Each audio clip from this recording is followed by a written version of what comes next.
Bismillahirrahmanirrahim. Assalamualaikum warahmatullahi wabarakatuh. Okey, baiklah anak-anak, hari ini Ustazah nak teruskan tajuk daripada bidang hadis pelajaran 8, hindari dosa-dosa besar. Okey, sebelum ni kita dah sentuh tentang cara membaca hadis dengan betul dan lancar. Kemudian kita dah pun mengkaji maksud hadis. Saya harap anak-anak dah mampu untuk menyatakan maksud hadis dengan menggunakan ayat sendiri. Okey, jadi hari ini kita hanya nak fokus kepada kriteria kejayaan yang ketiga, iaitu anak-anak mesti mampu menerangkan 7 dosa besar yang terkandung dalam hadis. Okey, setiap 7 dosa yang disenaraikan di dalam hadis, anak-anak mesti mampu menyatakan maksud, contoh, kesan dan dalilnya. Sekali lagi Ustazah ulang anak-anak. Setiap 7 dosa tu syirik, sihir, lari dari medan perang dan semua yang disenaraikan tu, anak-anak mesti mampu menerangkan maksud, contoh, kesan dan dalilnya. Okey, kita terus pergi kepada dosa yang pertama, iaitu syirik. Okey, ada dua jenis syirik, syirik jali dan syirik khafi. Okey, syirik jali ingat kalau Ustazah selalu ingat key point dia jali, jelas. Maksudnya syirik jali ialah syirik yang jelas, yang nyata dan yang nampak.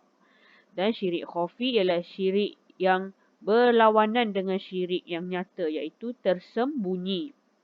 Anak-anak boleh tambah catatan di situ ya. Khafi maksudnya tersembunyi. Okey, jadi kita pergi kepada syirik jali. Maksud syirik jali ialah menyekutukan Allah pada sesuatu. Menyekutukan Allah dengan sesuatu pada zat, sifat dan perbuatan. Okey. Zat senang Ustazah nak bagi faham. Kamu nak bayangkan zat ialah fizikal Allah. Kita tak boleh bayangkan fizikal Allah kan. Jadi kita tak boleh menyekutukan Allah dengan apa-apa sesuatu yang fizikal lah. Contoh buat patung, macam tu kan. Jadi dan juga sifat dan perbuatan Allah. Kita tak boleh sekutukan atau mewakilkan zat, sifat dan perbuatan Allah dengan sesuatu apapun. Itu yang dikatakan syirik jali. Menyekutukan Allah dengan sesuatu pada zat, sifat dan perbuatan. Ini af'al. Okey.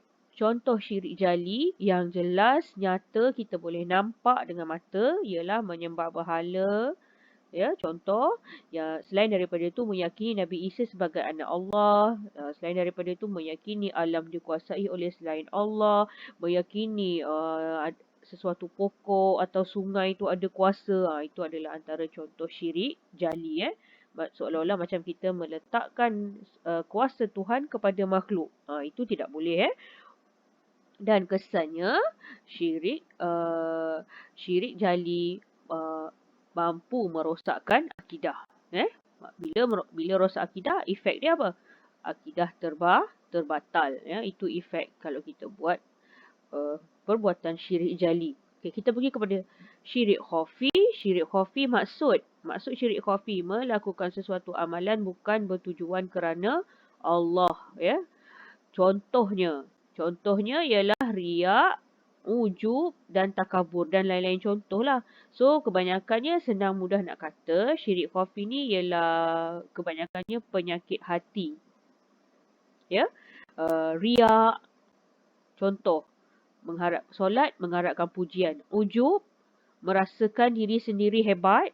Takabur, membesarkan diri. Kabbara, kabirun, akbar, besar. Takabur, membesar-besarkan diri. Bahasa Melayu kita sombong lah. Sombong dengan kelebihan duniawi yang Allah kurniakan pada kita. Efek dia mungkin tak sampai batal akidah, tapi merosakkan pahala amalan. Contohnya Allah pesan kalau kita riak, beramal untuk orang lain, dekat akhirat nanti Allah akan suruh kita minta pahala kepada orang yang kita niat nak menunjuk tu. Allah akan minta kita dapatkan pahala daripada dia. Sebab pahala kita dah hancur menjadi debu-debu berterbangan. Bila kita riak, pahala amalan kita tu akan jadi debu-debu berterbangan. Maksudnya apa? Sia-sia. Itu yang dikatakan syirik khafi ni, efek dia merosakkan pahala amalan. Okey, kita pergi kepada dosa yang kedua, iaitu sihir. Ini dosa saya rasa famous ya dalam kalangan orang Melayu kita. Kalau kita tengok drama pun selalulah tengok drama orang-orang yang mengamalkan ilmu hitam. Okey, kita pergi kepada sihir. Okey, apa maksud sihir ni kelas? Okey, sihir ialah perbuatan memudaratkan orang lain dengan bantuan jin. Itu dia ya. Mesti ada tu dua consequences tu ya. Pertama, memudaratkan orang lain. Kedua, bantuan jin. So, menyusahkan ataupun mendatangkan bahaya kepada orang lain dengan bantuan jin, iblis dan syaitan lah. Itu maksud sihir ya. Okey. Apakah contoh-contoh sihir? Sebenarnya ada banyak kan? Tapi yang dalam buku teks tu disebut sikit saja. Santau, pukau, minyak pengasih, pelaris. Ini semua adalah contoh-contoh perbuatan yang mendatangkan kesusahan kepada orang lain dengan bantuan jin dan iblis. Ya? Okey. Sihir ni kesan dia kesihatan badan terancam ya kerana tubuh badan sakit. Kalau kamu selalu dengar cerita atau baca cerita orang yang terkena sihir ni, antara ciri-ciri dia, start maghrib dia akan sakit badan, dia akan rasa nak mengamuk, dia akan rasa nak marah, panas macam, ya. Jadi dia akan marah anak dia akan pukul isteri dia panas baran. Macam tu kan. Dan sebenarnya bila tubuh badan kita ni ada sihir, biasanya badan kita akan sakit dan kita akan mengalami kesukaran menjalani kehidupan harian dan juga lebih parah lagi kita mengalami kesukaran untuk melaksanakan ibadah. Itu yang bahayanya sihir ni. Dan sihir mampu menyebabkan kematian kepada si mangsa. Kesan lain, sihir boleh mencetuskan pergaduhan dan memporak-perandakan rumah tangga. Okey, dalil. Okey, kenapa kat sini saya sertakan juga dalil? Boleh je kan? Saya kata awak baca sendirilah dalil. Okey, tapi tak ya. Saya tetap nak sertakan atau nak lampirkan dalil kat sini. Kenapa? Sebab saya tahu kalau kamu baca dalil, sekurang-kurangnya ada maklumat dalam fikiran kamu untuk kamu gunakan. Manalah tahu kamu boleh gunakan masa jawab soalan kebat. Kat mana nak letak dalil? Letaklah di bahagian huraian lengkap kan. Kebat kan ada 4 rubrik: isi, huraian lengkap dan kesimpulan. So dalil sebenarnya kamu boleh letak dekat rubrik huraian lengkap. Okey, itu kena buat slot lain pula kalau kita nak terangkan macam mana nak jawab soalan kebat. Okey, kita terus pergi kepada yang seterusnya, dosa yang ketiga iaitu membunuh. Okey, apa maksud membunuh kelas? Membunuh maksudnya ialah perbuatan menghilangkan nyawa seseorang. Ya. Menghilangkan nyawa ni tidak mudah mestilah dengan perbuatan yang kejam, betul tak? Sebab nyawa bukannya milik kita, milik Allah. Kita tak boleh ambil sewenang-wenangnya nyawa orang lain kan? Nyawa diri sendiri tak boleh, nyawa orang lain pun tak boleh. So, apa maksud membunuh? Perbuatan menghilangkan nyawa seseorang. Bila kita melakukan perbuatan menghilangkan nyawa seseorang, bermaksud kita telah membunuh. Okey, apakah contoh perbuatan membunuh? Menembak dengan senjata api, contoh menikam dengan pisau, contoh lagi meletakkan racun ke dalam makanan atau minuman biar mati. Yang itu adalah contoh-contoh perbuatan membunuh. Ini adalah dosa yang besar. Okey, kesan menyusahkan keluarga mangsa dan memporak-perandakan kehidupan masyarakat. Bila adalah kes bunuh dekat kawasan kejiranan kita, awak rasa kita aman ke? Mesti kita rasa tak selamat, rasa tak tenang kan? Itu yang dikatakan memporak-perandakan kehidupan masyarakat. Okey, dalil. Ada pada surah An-Nisa ayat 93. Saya gariskan ni kata kunci pada dalilnya. Sesiapa yang membunuh mukmin dengan sengaja, maka balasannya neraka jahanam. Allah murka kepadanya dan melaknatnya. Ni Allah sebut sendiri dalam ayat Quran. Surah An-Nisa ayat 93. Allah murka kepada orang yang membunuh dan melaknat orang yang membunuh. Ya, peringatan tegas di situ ya. Anak-anak, semoga kita dijauhkan daripada perbuatan-perbuatan ini. Okey, kita pergi kepada seterusnya. Dosa yang keempat, makan riba. Ya, makan riba. Apa maksud riba, kelas? Riba ialah pertambahan bayaran dalam urusan pertukaran barang dan hutang piutang. Pertambahan bayaran dalam urusan pertukaran barang dan hutang piutang. Maksudnya bila kita buat urusan hutang piutang, masa nak bayar tu ditambah kadar hutang tu. Sepatutnya kita hutang RM10 je kan. Lepas tu dimintanya kita bayar RM12, RM11. RM1 dan RM2 itulah yang dikatakan riba. Okey, contoh yang mudahnya selalunya kat mana kita nampak aktiviti riba ni, kelas? Kita selalu nampak pada institusi keuangan, panggil apa institusi keuangan yang bukan bank tu, iaitu lintah darat. Institusi keuangan lintah darat ataupun alung lah. Bahasa pasar kita panggil kan. Di situlah pada sistem hutang yang kita pinjam dengan alung tu, di situ ada amalan riba. Sebab tu kita tak boleh pergi pinjam buang di sana. Okey, Contoh biasanya apabila kadar bayaran hutang yang ditetapkan ditambah dengan peratusan faedah tertentu. Seolah-olah bulan ni bertambah RM2. Bulan depan bertambah RM5. Dia tetapkan peratusan faedah tu dan kadar hutang tu jadi bertambah. Efek dia sampai bila-bila tak habis hutang. Sebab sentiasa bertambah. Jadi, apakah kesan riba? Kesan riba ialah mengakibatkan penindasan. Kita tahu agama kita tidak mengizinkan sebarang penindasan kepada sesama mukmin.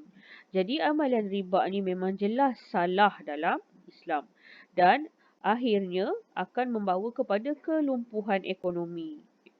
Bila kita mengamalkan sistem riba dalam ekonomi kita lama-lama akan lumpuh. Sebab yang kaya semakin kaya, yang miskin semakin miskin.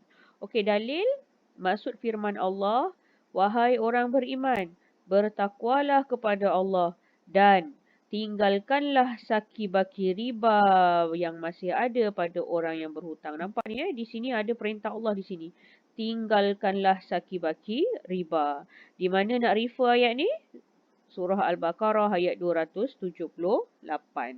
Okey, seterusnya kita pergi kepada dosa yang kelima, iaitu dosa makan harta anak yatim. Okey, apa maksud makan harta anak yatim? Maksud makan harta anak yatim ialah menggunakan harta anak yatim dengan cara yang tidak dibenarkan oleh syarak. Maksudnya menyalahgunakanlah. Okey, contoh, membelanjakan untuk kegunaan peribadi si pemegang amanah secara berlebih-lebihan. Contohnya si pemegang amanah tu ada dana anak yatim, dia guna dana anak yatim tu beli kereta Merc ke, beli kereta Alphard ke, yang bukan untuk kegunaan anak yatim tu tapi untuk kegunaan peribadi dia. Itu adalah contoh makan harta anak yatim. Dan lain-lain bentuk penyalahgunaan lah boleh anak-anak boleh reka sendirilah yang berkaitan. Okey, kesan makan harta anak yatim akan mengakibatkan penindasan dan menjejaskan hubungan kekeluargaan. Dalil ada pada surah An-Nisa ayat 10. Di manakah dalil haramnya makan harta anak yatim? Sesungguhnya qala ta'ala, firman Allah, sesungguhnya orang yang makan harta anak yatim secara zalim, tertinggal sini nanti anak-anak tambah sendiri Orang yang makan harta anak yatim secara zalim, sebenarnya mereka itu hanyalah menelan api ke dalam perut mereka. Ini dia Inilah ibarat dosanya tu. Bila kita buat perbuatan makan harta anak yatim, inilah yang Allah bagi perumpamaannya tu Kita seolah-olah menelan api ke dalam perut. Jadi rasalah sendiri dekat api neraka besok. Rasa api neraka yang menyala-nyala. Efek kesan dia tu sebenarnya padan dengan balasan yang Allah dah janji tu. Apa yang kita masuk dalam perut kita, inilah Allah sebut. Menelan api ke dalam perut. Sebenarnya Allah Maha Adil kan. Apa yang kita buat tu, dosa yang Allah balas tu memang sama sebenarnya. Memang itulah taranya, teruknya dosa makan harta anak yatim ni. Okey, seterusnya. Dosa yang keenam, lari dari medan peperangan. Okey anak-anak, yang ini sebenarnya anak-anak memang kena hadam lebih. Ya. Lari dari medan peperangan ialah meninggalkan medan peperangan menghadapi musuh. Ya. Contoh, melarikan diri daripada pasukan yang sedang bertempur dan juga enggan mempertahankan negara apabila diarahkan. Contohnya, kalau manalah tahu na'udzubillah min zalik, tiba-tiba tentera Israel datang, lepas tu kerajaan keluarkan arahan berperang, keluarkan arahan semua lelaki pergi ke sempadan untuk melindungi tanah air, tapi kamu lari dan tolak. Ini adalah perbuatan yang salah dan berdosa. Lari dari medan peperangan. Ya. Ini pun patutnya kita aplikasikan dalam kehidupan kita. Kita tak boleh lari dari kesusahan hidup. Kita tak boleh tewas dengan ujian. Dan kita tidak boleh mengalah kalau ada cabaran yang datang. Contoh sekarang kita PDPR online kan. Uh, rasa rasa jam kepala asyik tengok skrin, ambil nota banyak-banyak, tak menang tangan nota banyak, kerja banyak kan. Rasa tak menang tangan. Lepas tu give up. Tak nak belajar dah. Salah tu ya. Itu adalah contoh lari dari perjuangan. Sebenarnya kita salah buat perbuatan tu. Kita mesti tegas dengan diri sendiri. Kita mesti tegas dengan perjuangan kita. Kita tak boleh mengalah. Ya anak-anak, Ustazah harap anak-anak hadam lah ya dalam keadaan pandemik sekarang ni. Bukan masa untuk give up, tapi masa untuk kita semakin kuatkan diri. Ya. Okey, kita balik semula kepada perbincangan kita. Okey, apa kesan lari dari medan peperangan? Keselamatan negara dan keselamatan umat Islam akan terancam dan negara terdedah kepada campur tangan pihak asing. Sebagaimana apa yang terjadi di Iraq, yang paling dekat lah ya. Yang paling dekat dengan zaman kita ni. Apabila Iraq tu Amerika masuk campur, apa jadi dekat Iraq sekarang? Sama je, tak aman pun kan. Okey. Dalil. Dalil pada surah Al-Anfal ayat 15. Okey, dalilnya. Wahai orang-orang beriman. Apabila kamu bertemu dengan orang kafir yang memerangi kamu, maka janganlah kamu berundur. Nampak tu Allah kata, janganlah kamu berundur. Jangan tu apa maksudnya anak-anak? Jangan maksudnya larangan. Maksudnya apa? Jangan buat. Ya anak-anak, kita tak boleh lari dari medan peperangan. Ya, terutama yang lelaki. Kalau anak murid Ustazah yang dengar ni, tolong ya, hadam betul-betul ya. Setiap uh, uh, anak Adam yang lelaki tu dalam hati, semangatkanlah sifat daya juang supaya kita tak lembik dan tak cepat mengalah. Ya anak-anak? Okey, kita pergi kepada isi dosa yang ketujuh ya. Qazaf. Okey, qazaf ni mungkin anak-anak asing dengan istilah qazaf ni. Tapi kalau masa menjawab sebut qazaf ni pun dah cukup. Tak perlulah tambah ayat panjang-panjang tu ya. Tapi cukuplah kita tahu apa maksud qazaf? Melemparkan tuduhan zina kepada perempuan yang beriman dan suci. Okey. Mari kita tengok maksud dia secara ilmiah. Okey. Qazaf ialah menuduh wanita Islam yang baik melakukan perzinaan tanpa membawa saksi. Kalau kamu faham cara pensabitan hukuman jenayah zina, masa kita tuduh seseorang melakukan jenayah zina, kita mesti datangkan saksi. Yang tu kamu cubalah cari maklumat sendiri. Bagaimanakah cara sabitan hukuman jenayah zina dalam Islam. Okey Okey. Apapun, tapi kalau qazaf, kita menuduh tanpa membawa saksi.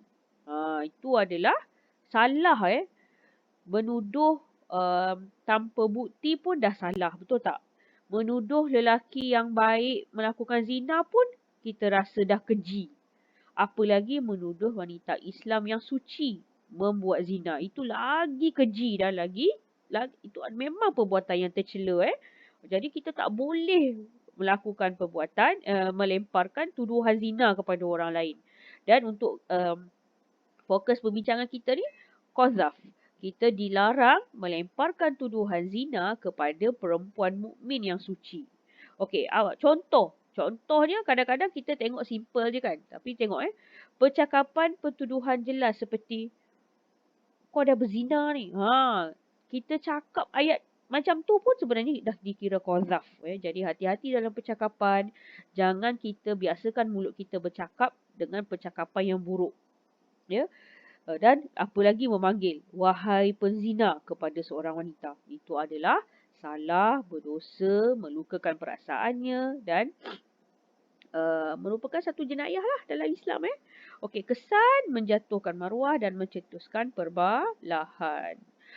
Okey, dalilnya ada pada surah An-Nur ayat 23. Maksud firman Allah, sesungguhnya orang yang menuduh perempuan yang terpelihara kehormatannya, yang tidak terlintas memikirkan sebarang kejahatan, lagi yang beriman. Ya, okey, bayangkan ya. Maaf, bukan bayangkan. Maksud Ustazah. Okey, cuba kita padam ayat ni.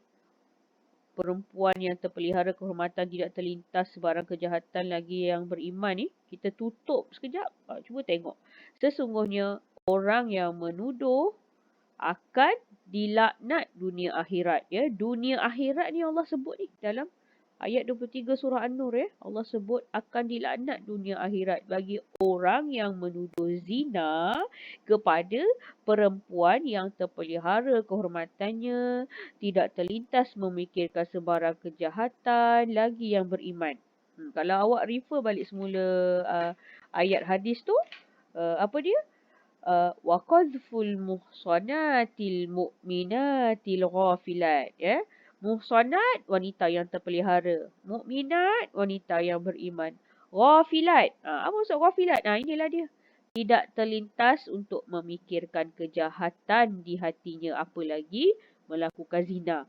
Di dalam hatinya itu tidak terlintas perkara-perkara jahat, apalagi terlintas nak buat zina. Itulah ghafilat. Jadi salah besar ya kalau kita buat dosa qazaf. Okey, kita dah habis ke-7 hadis. Okey, kita tengok pengajaran hadis ya. Okey. Kamu bacalah sendiri pengajaran hadis ni. Cuma Ustazah nak tekankan di sini kesimpulannya, bila kita buat pengajaran hadis untuk tajuk ni, kita boleh ambil setiap isu dalam hadis. Contohnya syirik kan? Syirik. Jadi kita buat pengajaran tentang syirik. Lepas tu membunuh, buat pengajaran tentang membunuh. Lepas tu menguruskan harta anak yatim, buatlah pengajaran tentang menguruskan harta anak yatim. Contoh, kan tadi dalam hadis ada disenaraikan antara 7 dosa besar ialah makan harta anak yatim kan. Jadi kita ambil lah isu makan harta anak yatim tu, kita jadikan ayat pengajaran. Tengok kita mesti bersikap amanah dalam menguruskan harta anak yatim untuk memelihara hak orang lain. Itulah cara contoh yang boleh kita guna pakai masa kita membina ayat pengajaran hadis. Ya. Kita tak perlu bergantung pada buku teks, tapi kita ambil isu dalam hadis tu, kita jadikan ayat kesimpulan. Dan ayat pengajaran mestilah ayat aplikasi. Dia mesti ada kita hendaklah, ya. Kita hendaklah, kita mesti, kita sepatutnya, kita sewajarnya menghindarkan diri dari perbuatan membunuh, supaya kita tidak menceroboh hak asasi manusia. Ni contohlah ya. Kadang ada juga ayat pengajaran hadis ni yang Ustazah tukar daripada buku teks tu. Apapun, cuba perhati ayat yang Ustazah highlight, perkataan yang Ustazah highlight ni. Kerana, supaya, untuk, agar, bagi. Ni apa semua ni? Ini adalah kata sendi untuk huraian yang kita panggil kabus ya. Pastikan semasa menghurai ayat, kamu gunakan kata sendi kabus. Ustazah yakin semua dah tahu ni. Ya.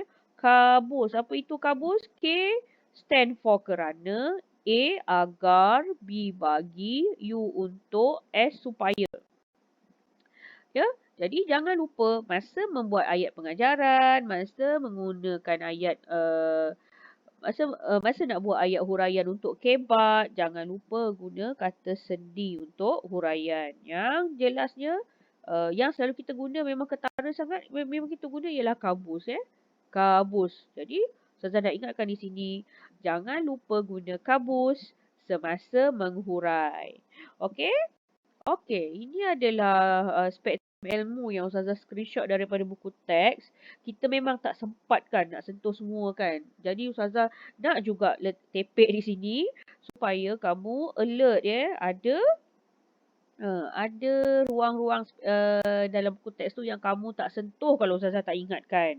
Jadi tolong ya anak-anak, spektrum ilmu ni tolong baca pada buku teks tu. Contohnya ni, maksud mubiqat dalam hadis Rasulullah kan.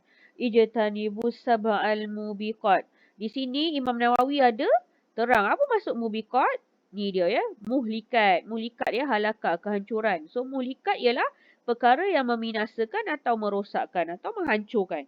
So mubiqat ialah perkara yang merosakkan. Lagi contoh uh, spektrum ilmu untuk tajuk untuk dosa syirik ya, ayuhan nas ittaqu hadza syirk fa innahu akhfa min dabibin naml. Ya, wahai manusia, berhati-hatilah dengan perbuatan syirik kerana sesungguhnya syirik itu lebih tersembunyi dari semut yang melata. Syirik itu tersembunyi, lebih tersembunyi daripada semut hitam di atas batu yang hitam pada malam yang gelap. Nampak tak? Semut hitam atau batu yang hitam pada malam yang gelap, kita nampak tak semut tu? Syirik lebih pada itu lagi. Langsung kita tak nampak langsung ya. Itulah perbuatan syirik. Yang kita, bahayanya tu sebab kita tak nampak Okey, yang lain tu bolehlah sentuh sendiri. Contoh lagi bolehlah kita tengok kat sini. Ni dia. Tentang qazaf tadi menuduh wanita perempuan beriman yang suci melakukan zina. Dekat hadis dekat ayat Nabi ada guna perkataan ghafilat kan? Di sini ada Wahbah Zuhaili dalam kitab beliau Tafsir Munir ada menerangkan apa maksud ghafilat? Orang yang bersih hati dan pemikirannya daripada lintasan dan niat untuk melakukan perzinaan dan sentiasa memelihara diri daripada terjebak ke dalam maksiat. Jadi kesian sangat kalau perempuan ghafilat ini dituduh melakukan zina. Sangat kesian Jadi kita orang yang melakukan perbuatan qazaf ni sangat keji sebenarnya. Jadi kita jangan buat. Okey? Dan ada juga spektrum ilmu disentuh juga tentang orang yang melakukan qazaf kalau sabit kesalahan dia akan dihukum dengan 80 sebatan 80 sebatan. 80 sebatan. Boleh bayang tak tu sakit tu. Koyak kulit punggung kalau kena sebat. Ini kan itu 3 kali sebat kalau 80 sebat. Daging-daging punggung pun terkeluar itulah azab tu Belum ke akhirat lagi. Okey, jadi di sini Ustazah ada lampirkan latihan. Tolong jawab latihan untuk menunjukkan kamu sudah pun melaksanakan kamu mampu mencapai kriteria kejayaan yang ketiga tadi macam yang Ustazah sebut tadi. Kamu mesti mampu menerangkan maksud, contoh, kesan dan dalil bagi setiap dosa-dosa yang disenaraikan di dalam hadis. Okey, itu saja untuk kali ini kelas. Ustazah harap sangat video kali ini lama tapi kamu janganlah bosan mendengarnya Harap kamu akan dengar sampai habis. Okey, itu saja permintaan Ustazah. Selamat mentelaah PDPR di rumah. Assalamualaikum warahmatullahi wabarakatuh.